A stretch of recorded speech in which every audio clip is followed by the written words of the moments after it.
भगवान श्री कृष्ण कहते हैं कर्म और फल।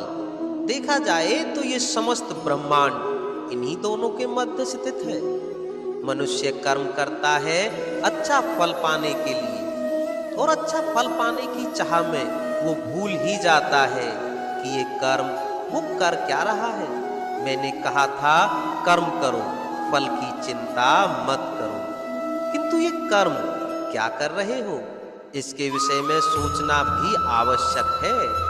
अन्यथा कई बार हम ऐसे कर्म करते जाते हैं जो ना चाहते हुए भी विष बन जाते हैं। जो हुआ दुशासन के साथ, दुर्योधन के साथ, गुरु द्रोण के साथ, एक की मनसा उचित नहीं थी, एक का विवेक उचित नहीं था, एक ने जो पक्ष चुना वो पक्ष उचित नहीं था। और जो इनके साथ हुआ आपके मेरे हम सबके साथ हो सकता है। मैंने कहा था कर्म कीजिए, फल की चिंता मत कीजिए, किंतु इस कर्म के विषय में विचरण करना भी उतना ही आवश्यक है। देखिए, कर्म करने की उचित प्रक्रिया यही है कि फल की चिंता ना करो, किंतु यदि आपका कर्म शुभ होगा तो इसका फल भी तो नियति आप ही को देगी। सदैव कर्म करते समय ये सोचिए कि आपका ये कर्म इस संसार को, आपके परिवार को, आपके आसपास के लोगों को किस दिशा में ले जाएगा। यदि ये सब के लिए हितकारी है तो कर्म करते जाइए, और हाँ, निश्चित रूप से फल की चिंता नहीं करनी है। भगवान श्री कृष्ण कहते हैं मनुष्य सदैव जीवन में सुख चाहता है, परंतु ये सुख है क्या? क्या रूप है सुख का? मैं बताता हूं। इस सुख के दो रूप होते हैं, बाहरी सुख और आंतरिक सुख। और ये ऐसे होते हैं जैसे हमारे शरीर से जुड़ी ये परछाई और हमारे शरीर के भीतर रह रही ये आत्मा।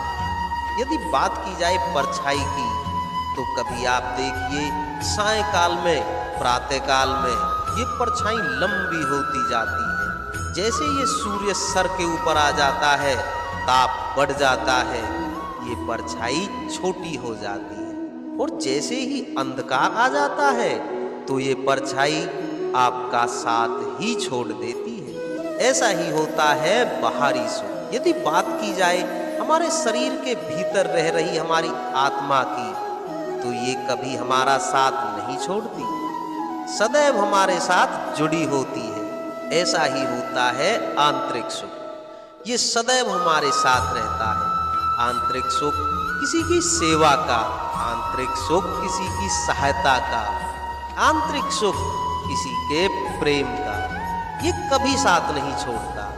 और ये बाहरी सुख, जब तक आपके पास संपन्नता है, कुछ लोग हैं, कुछ सुविधाएं हैं, ये बाहरी सुख आपके साथ रहेगा। संपन्नता, लोग, सुविधाएं चली गई तो ये सुख भी चला जाएगा। भगवान श्री कृष्ण कहते हैं मनुष्य कई प्रकार के मनोरथ करता है, इच्छाएं करता है, अभिलाषाएं करता है, कल्पनाएं करता है, स्वप्न देखता है, चाहता है वो सफल हो, उसे संपन्नता मिले, और अंततः निराश हो जाता है क्योंकि ये सब नहीं होता।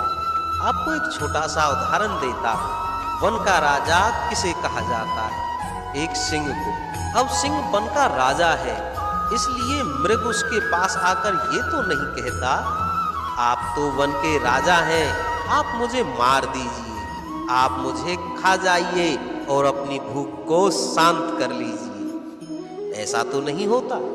भले ही सिंह वन का राजा हो, उसे भी परिश्रम करना पड़ता है, तब जाकर उसकी भूख मिटती है। ऐसे ही आपके सारे स्वप्न, आपकी सारी इच्छाएं, सारी अभिलाषाएं, सभी आकांक्षाएं पूर्ण होंगी, अवश्य होंगी, परिश्रम से, केवल सोचने मात्र से नहीं। तो आप भी जीवन में परिश्रम कीजिए, अपने सारे स्वप्न पूर्ण कीजिए।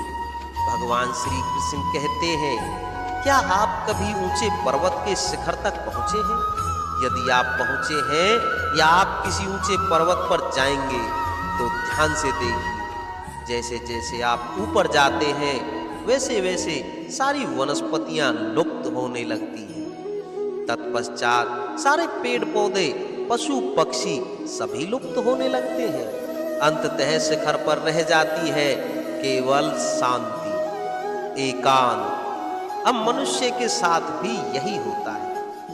मनुष्य जब आत्म विकास की ओर बढ़ने लगता है, अपने जीवन के शिखर पर पहुंचना चाहता है, तब उसे एकांत की आवश्यकता होती है और उसे साथ छोड़ना ही पड़ता है अपनी सुख सुविधाओं का, संपत्ति का, अपनी समृद्धि का, अपनी सुंदरता का। देखिए, जीवन के शिखर पर पहुंचना ये सरल तो नहीं, अत्यंत दुर्गम मार्ग है ये। किंतु यदि आप वहां पहुंचना ही चाहते हैं तो आपको त्याग की प्रवृत्ति जागृत करनी होगी।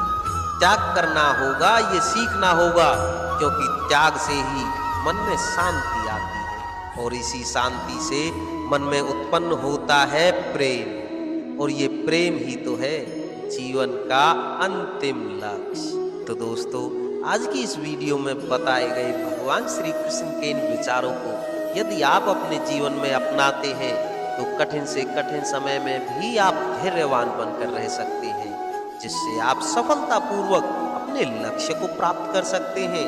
तो दोस्तों, फिर मिलते हैं नेक्स्ट वीडियो में। तब तक के लिए जय श्री कृष्णा।